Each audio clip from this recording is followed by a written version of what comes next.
What's going on, everybody? This is Rex Ruger, host of Off the Couch Boxing, back with another episode, along with my esteemed colleague, the Nicaraguan Nightmare, Alexis Arguello.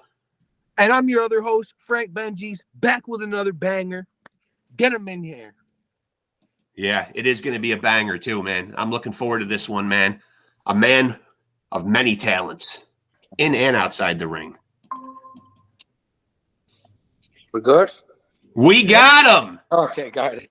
Wow. Hey, Robert, thank God that wasn't too tough, huh? You know what? If it wasn't for my wife, we wouldn't have been able to do it because I have no idea how to do none of this stuff. It's on my wife.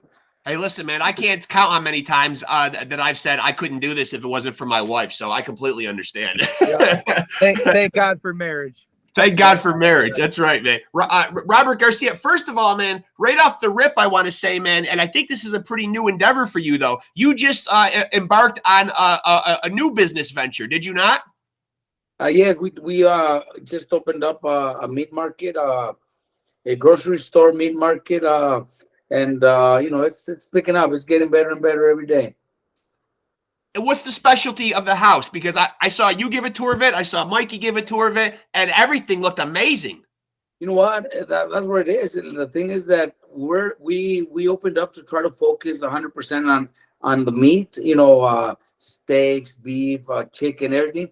But everybody's giving us really good reviews on the food. Also, everybody says the food is great. The bakery also. People buy the bread, the Mexican bread, and everybody loves it. So it looks like everything is doing pretty well. That's good. That's good. Now I got to ask right off the bat, man, because you were currently manning the helm in the trainer duties for one of my favorite guys out there right now, Raymond Muratalla. Right. Now, let me tell you, I absolutely love this guy and think he is being slept on and underrated so much in that 135-pound division right now. Where do you see him going for his next fight, or where would you like to see him go? I know you're not, if you could put your promoter hat on. Yeah, well, look, Raymond is, I've had him for a few years already, and I knew since day one that this kid was going to be special. It just took a little bit longer than expected with the promoters.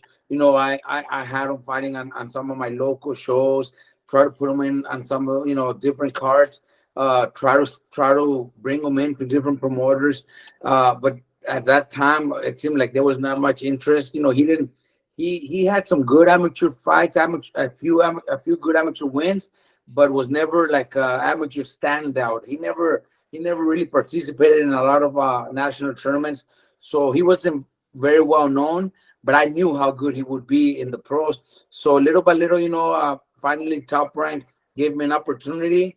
They seen him fight, and that was just the beginning of what you've seen lately. I think the kid is one of the most talented fighters at lightweight. If like you said, if I put my my promoter's face on, mask on, I think next year he'll be fighting for the world title. That's great. Yeah, he had a phenomenal showing. What was it, a couple weeks ago? Yeah, Correct. recently. He looked really, really elite.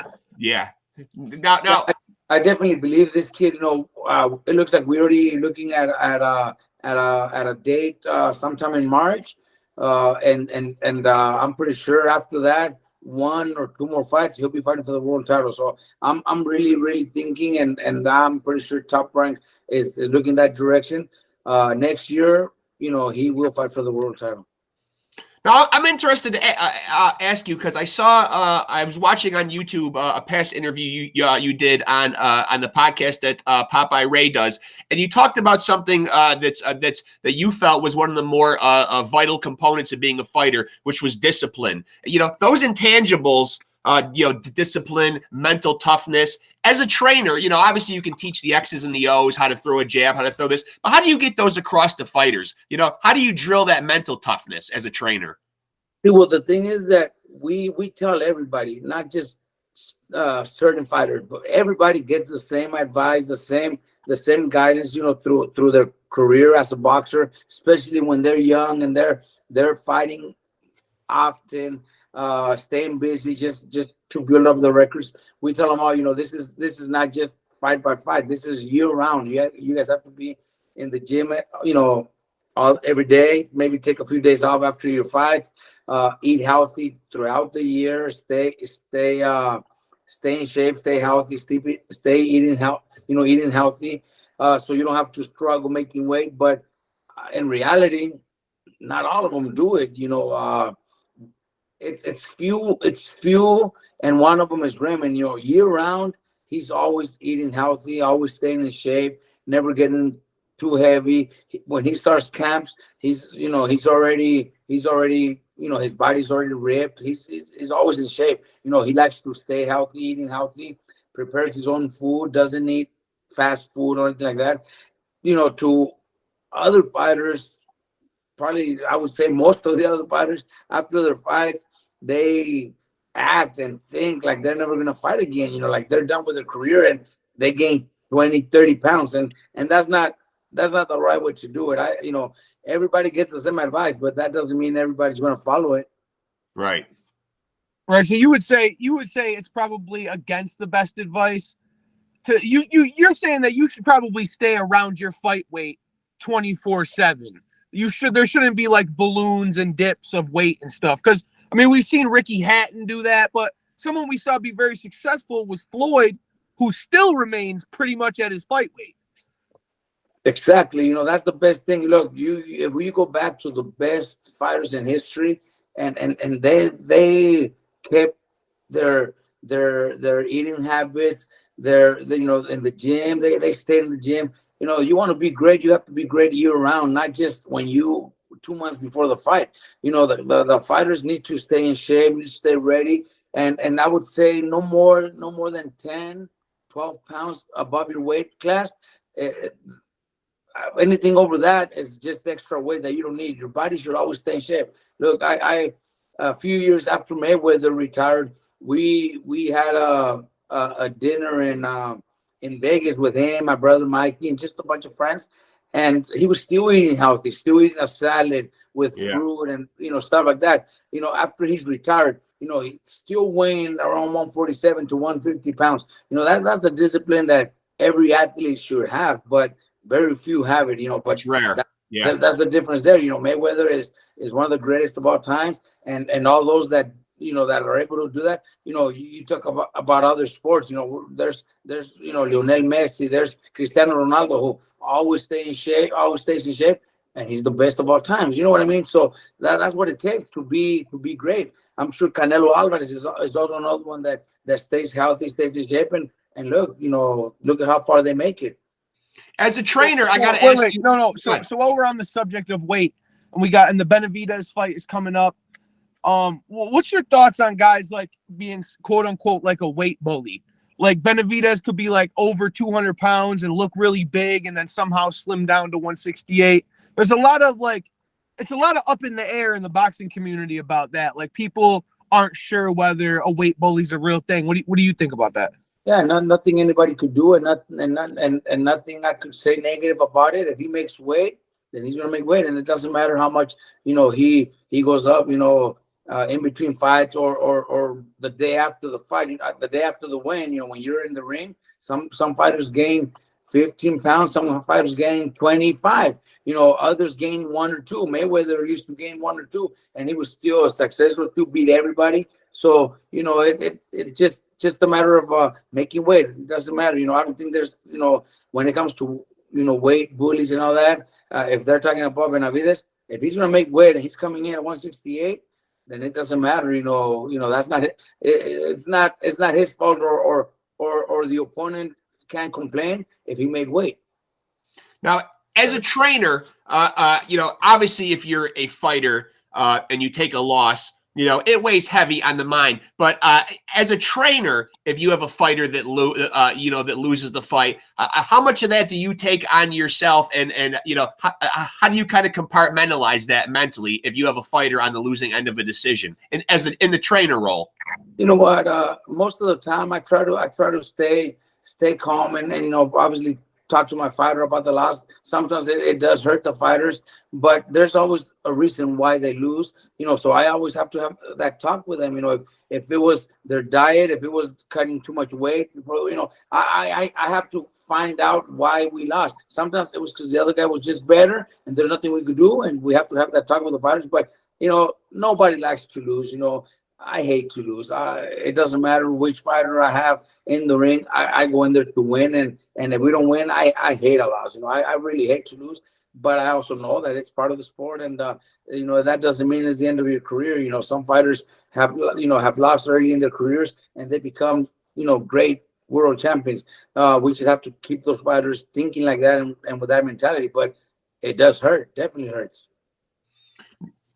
Now, obviously, we've seen, Saudi Arabia really sliding in, to the boxing world, hosting a lot of big events there. But when you see these, as a trainer and a former boxer yourself, do you like these hybrid matches? Where you see these MMA guys against boxers, or taking it a step further, even when you see a guy like a Jake Paul, these YouTube fights, like all these things that are coming into boxing now. Do you like the direction that's going in? Are they good for the sport? Well, you know what? I can't complain about it, or I can't talk bad about it because they're trained. They're getting a training camp. Maybe like Paul, a lot of people complain about Jake Paul, saying that he should fight better opposition and everything, but he's only had a few fights. I've told a bunch of my guys early in their careers, they've all fought, MMA guys. They've all fought guys that don't have much experience, and that's what they're supposed to do. They're supposed to beat up on those guys, but nobody sees that because it's early in their career, so nobody complains about it. But when you have somebody like Jake Paul who's doing it on pay-per-view and doing it worldwide, well, that's what people complain. Oh, he should fight better opposition. Every fighter at their early career and the first few fights, they all go through that. They all go through picking the right opponent. Promoters pick the right opponents for the fighters to build up the record. And that's just exactly what Jake Paul's doing. Right. It's just that he's so famous and making so much money that people want to see a little bit more. I have no problem with them doing it. I think they're also going through a workout. They're also stepping in the ring and risking, getting hit, and it happens. That's just the way boxing is. I'm not against it. Do I feel that it's probably affected a little bit with real fighters that work their ass off to become champions one day, and there's hundreds, millions of fighters that never get a title opportunity, or that never get to become world champions, or they never get a big payday. It's just the way boxing is, and now with YouTubers, MMA guys going into boxing, well, does it affect a little? Yeah, it might, but why would I say something negative when they're stepping in the ring and risking getting hit also, so I give them the credit too. One thing I'm glad that you said, though, I actually never looked at it like that before, but it actually makes sense hearing you say that, because really, it's really just the fans' fault for buying his pay-per-view. Like, it should have just nobody buy it, then he's not a pay-per-view draw, and then he fights those guys like you're talking about under the ring. Nobody's paying attention, and then his pay-per-views come as he becomes an established fighter like everybody else. So that's just what social media presence. Every fighter goes through that. The first 10, 15 fights, it's always, guys that they bring in from different countries, guys that have losing records. Every time one of my fighters gets an opponent early in the career, and we know it's an MMA fighter, we right away know it's going to be an easy fight. So everybody sees it like that. It's just that nobody cares because nobody knows who the fighter is. The only difference is that Jake Paul is worldwide selling pay-per-views and people are buying it. So, why are we going to be complaining about it? He's just lucky to be doing stuff and making that kind of money. Good for him. Is it fair when you see a guy like Francis Ngannou based on the Tyson Fury performance? And I like that you said, the guys that have been doing it and grinding for years and years who are trying to move up the ranks. And then you see a guy like Ngannou who comes in and loses that fight, but then the WBC ranks him at number 10. I mean, is that upsetting to other fighters who are trying to grind and climb up the ladder to see him just inserted into that position?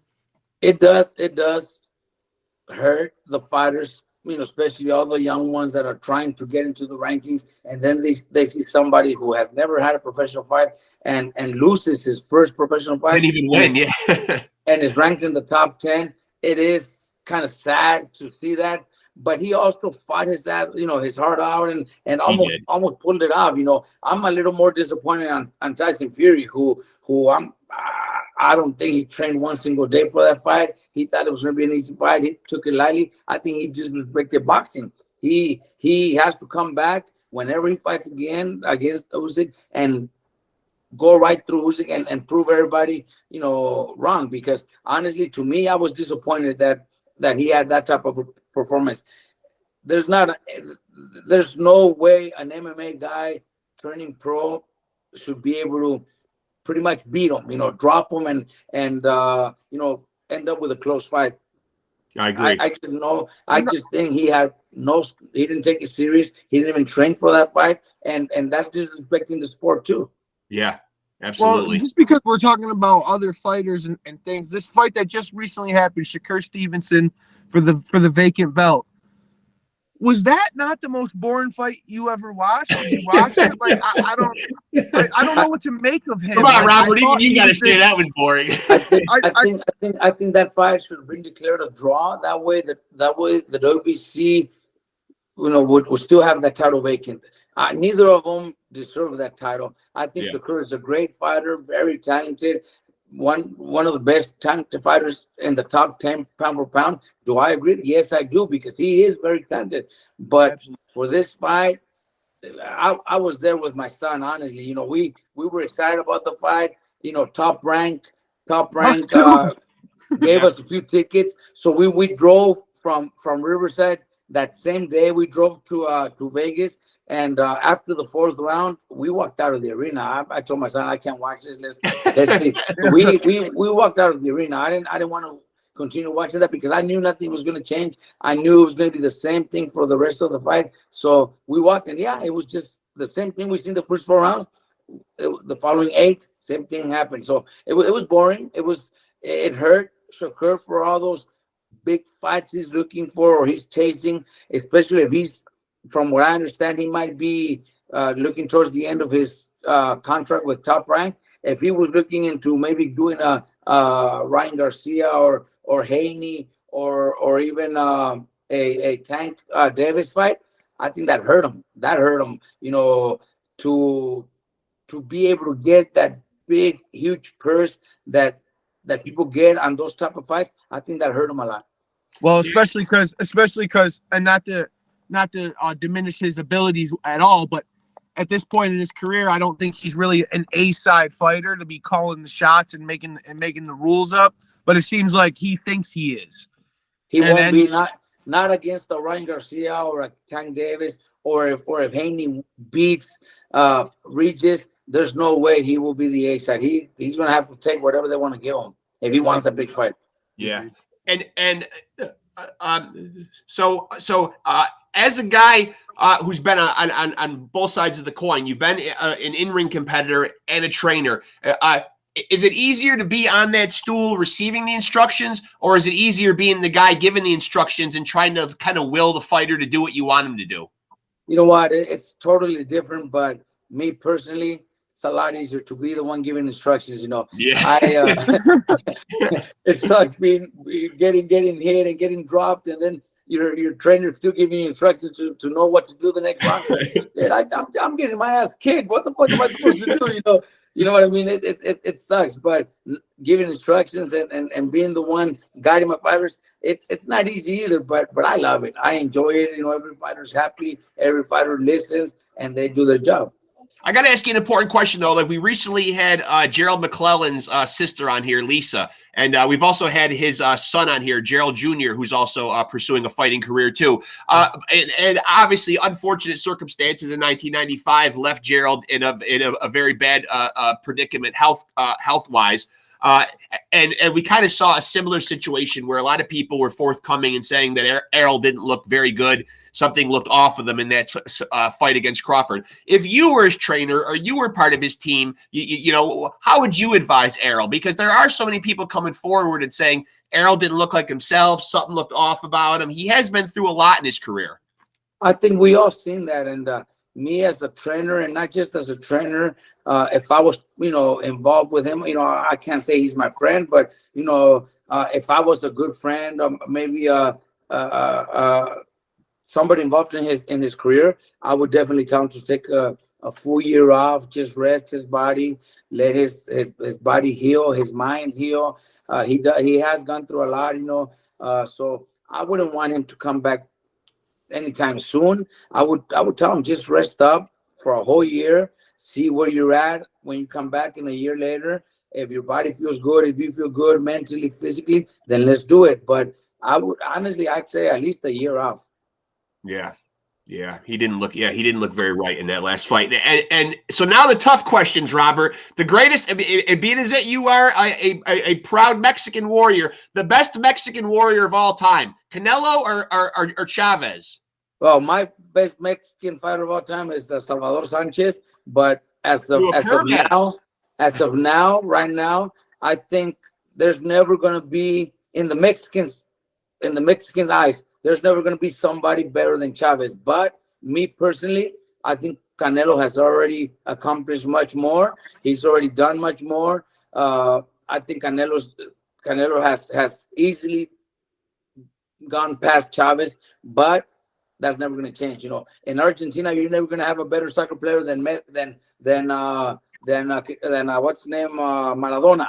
Never. Yeah. You're never going to have in Brazil nobody better than Pelé. You know, it's just the way it is. People are just never, that's their heroes. Those are their idols. And in Mexico, Chavez is the main guy. So with that being said, though, you know, and you know, obviously you're alluding to the point that he's already cemented himself a fantastic legacy. Is that legacy tarnished at all if he doesn't fight David Benavidez and gets out of the sport without fighting him? Is that a fight? Is that a name he needs on his resume because of how long boxing fans have been clamoring for it? I would love to see that fight. I would love to see it because I know it's a very, very competitive fight, very close fight, hard to pick a winner. But yes, especially with everything that has already gone by in his career, you know, where, you know, the opponents haven't been the people, the ones that people want to see, all the catch weights, stuff like that, that has hurt him. But he's also in a position where he doesn't care. He's made hundreds of millions of dollars. Nice position to be in. And I think that's also a reason why the Mexican fans don't accept him, because he's done what other Mexicans don't do. You know, if they seen him partying and drinking and, you know, getting in trouble, he'd probably be the best ever. You know, he's just one of the smart men. He's never been in a war. He's never been in a situation where he gets dropped, he gets cut, he gets up and goes and wins by knockout. That's what people want to see. That's what people love Chavez, Morales, Barrera, because they all went through that. Canelo doesn't go through that, and Canelo's never going to go through that. He's always going to take care of his career, his health, and that's smart of him. You know, why not? You know, why wouldn't he? Why would he want to end up with speech problems, with balance problems, with, you know, reflex problems? As boxers end up like that, and it's sad to say it. It's just part of the sport. Yeah. And now what about your brother Mikey? First of all, how is he doing? Mikey's doing great. He comes to the gym 2-3 times a week. He likes to get a few rounds of sparring. He doesn't like to get a workout. He just likes to spar. He doesn't, you know, hit the bags or do mitts or anything. He just comes in just for sparring days because he just likes to stay in shape, and he also likes to help out any of my guys that need sparring. He goes in there, he'll spar anybody, and just helping out. He's, you know, doing his own thing with, you know, with properties. He buys and sells homes and stuff like that. Stays busy, but he's also enjoying it. You know, he's got a nice boat. I could say it's probably considered a yacht, and he goes to the beach. He's spending a lot of time on the beach. You know, he's doing that. He's enjoying life. You know, he's got his family, his kids. They're having a great time. Why am I always seeing all these links and all these stories, though, man, about Mikey continuing to fight? I mean, I don't want you to speak on his behalf, but do you feel like Mikey has more fighting to do? He, you know, I actually told him earlier this year. It was in May. I told Mikey in May, look, Mikey, you like to come to the gym, you like to spar. Give me 1 year of your life, of your career. You know, give me 1 more year, and I guarantee you, you know, 2 or 3 fights, and you could beat most of these guys from 135 to 140, because I don't want them at 147. I told him, you know, any of those guys, I know you could beat, because I know Mikey's potential. I know Mikey's talent. His mind, his brains are so smart, and he's got that power that you can't really teach. So I told him, give us 1 year, Mike, and I guarantee you, you'll beat whoever's in there at that division, and you'll make tons of money. He's like, you know what, Robert? Why? I don't need it. I'm already doing well. I invested my money right. I'm making my money work every day. My money's working, and he just doesn't have the desire. So I'm also not going to force him. My dad, the same thing. My dad's exactly like me. We don't want to force him. We don't want to pressure him into doing it when we know he's not going to do it 100%. So if he's not going to do it 100%, there's no way we want to get in the ring and get hurt either. Yeah. Yeah. So obviously 2023 has been a fantastic year for fights, man. We've really seen some great matchups this year. Have any of the fights particularly stood out to you this year? You know, which ones have you enjoyed? We've seen a lot of great fights with guys really willing to put their, put their careers on the line and finally make these fights that boxing fans want to see. That's what we need in boxing. And hopefully next year is the same or even better. Yeah. Those fights. We need those big fights. You know, this year was great. You know, three pay-per-view events that did over 20 million, and just the gate and you know, in the arena. That's huge. Pay-per-view numbers were great also for some pay-per-view events. Then we had a great one in Japan with Inouye and Fulton, which was a great fight, also great matchup. I think boxing, if the promoters continue doing the same thing next year, this could be huge. Honestly, you know, this could be the beginning of a next era of boxing. Even though we have Showtime is out of boxing, I think with pay-per-views, with all this promoters working together, we should be able to have great fights. And you know, the fans are the only ones that are gonna benefit from it. You know, because a lot of times, you know, we see events where the main event is the only one people are excited about.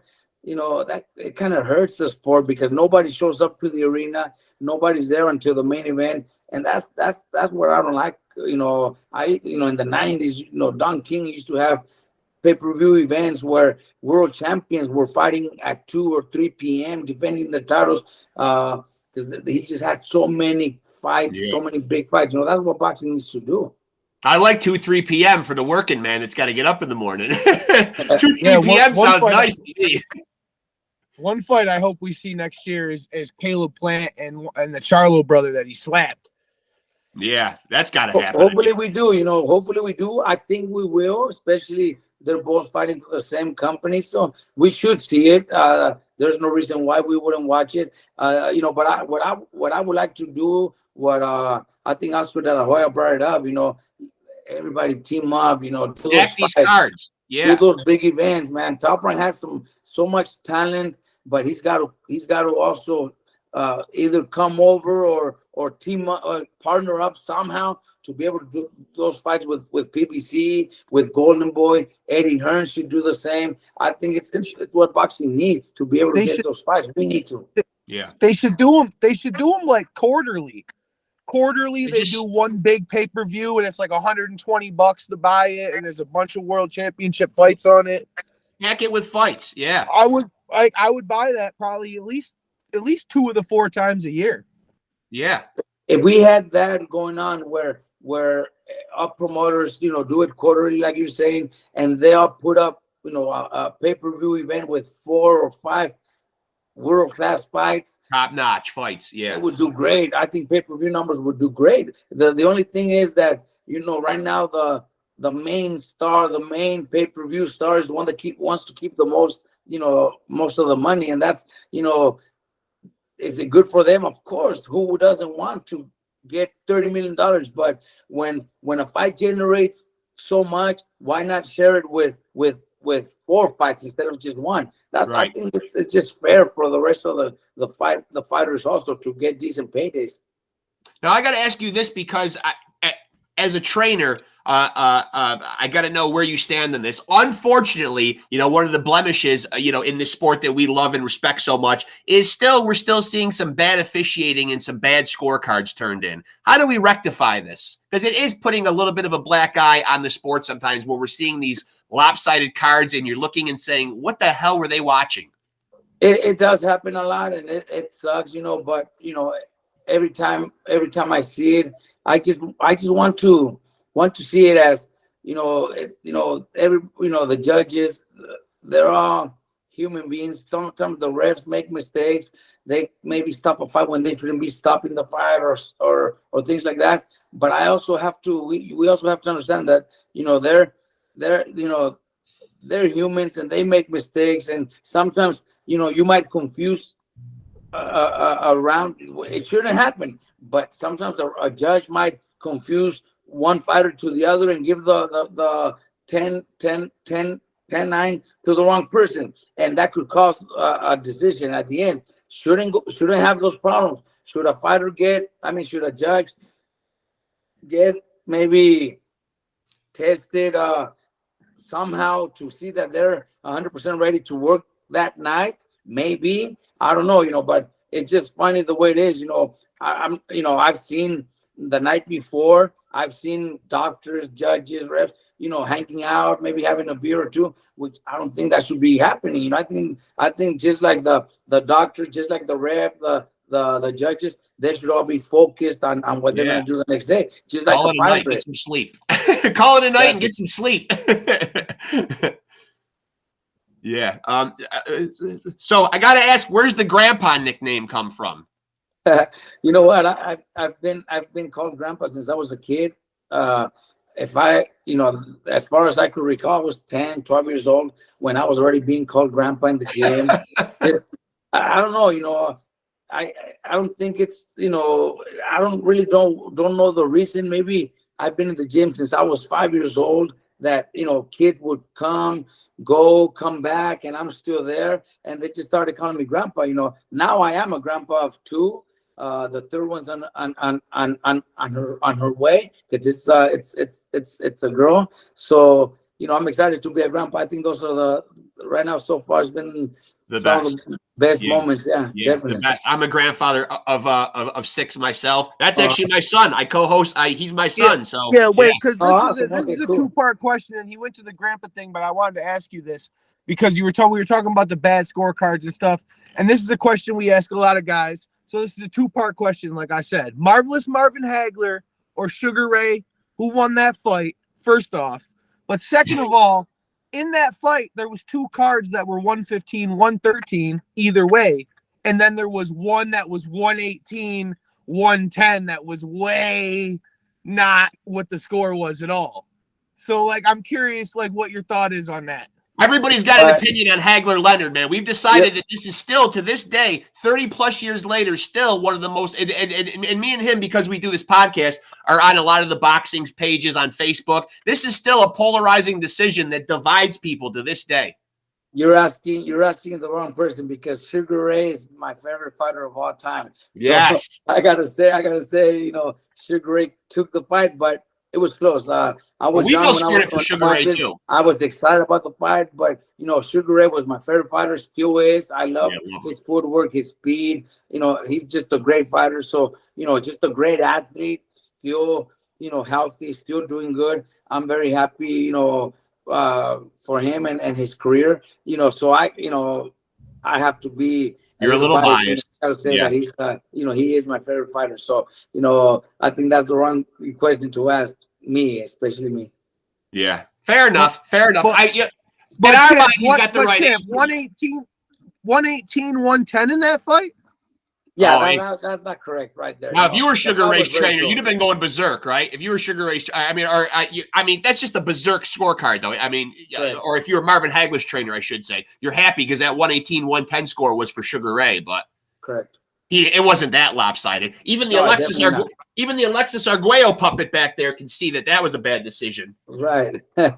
And he's an inanimate object. But I mean, listen, Champ, we're so thrilled that you did this, man. It was a real honor and a pleasure getting the chance to talk to you, man. Give our best to the family, man, and please have a happy Thanksgiving and a great holiday season. Thank you, guys, and thanks for having me. Definitely, you guys, wish you guys the best also. But we got lucky that my wife is home. If not, I wouldn't have been able to be here because thank God for you women. I'm new. Yeah. I don't know none of this stuff. How to connect and all that. I just answer my phone calls and that's it. Yeah. But thanks to my wife. Yeah, absolutely.